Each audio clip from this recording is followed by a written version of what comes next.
နော်အဲ့ဒီအမကြီးနော်အဲ့ဒီမျိုးသမီးကိုပြောချင်တာ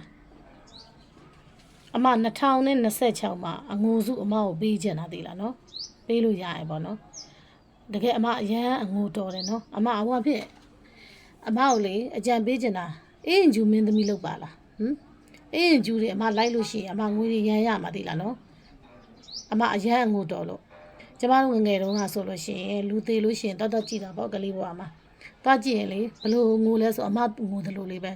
သိလားနော်အမလေးဟဲ့ငါ့ကိုထားခဲ့ပြီလားပြုံးကြီးနဲ့နှုတ်ဆက်သွားတယ်ပေါ့ငါ့ကိုထားခဲ့တာပေါ့နင်းမစိတ်မချဘူးဆို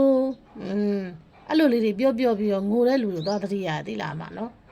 အမလေးအေးဂျူမင်းသမီးလှုပ်စားကျမတို့လည်းကြာတော့ပူလောင်နေပြီကြည်ရတာအမကိုကြည်ရအမမျက်ခွက်ရဲ့အမငိုတန်းရဲ့တအားပူလောင်နေပြီအမအလှခံကြီးရဲ့လည်းတနည်းလေးလည်းအလှခံနော်အဲ့လိုငိုကနဲ့အလှမခံနဲ့မနေ့ကြီးလင်းလို့ကျမတို့တစ်တော့ဖွင့်ကြည့်လိုက်အမဘုံကတက်လာတယ်ဘလို့လို့လည်းမရအောင်အဲ့တော့အမကြီးကိုအတိပေးချင်တာလေအမကြီးအပူတယ်မှတကယ်အပူတယ်ပဲကိုချင်းမစားလို့ပြောရမို့အမထက်ဆိုးရွားတဲ့လူတွေမှာဘုံကြီးနော်အလှခံရင်လည်းတခြားနည်းနဲ့အလှခံအမကြီးနော်အမကြီးသမီးကငိုလိုက်မျက်ရည်ကိုလေကျမတို့ငငယ်တော့အမေပြောသလိုပဲအမေရရင်မျက်ရည်မကြောက်မျက်ရည်ညစ်ထုတ်တာ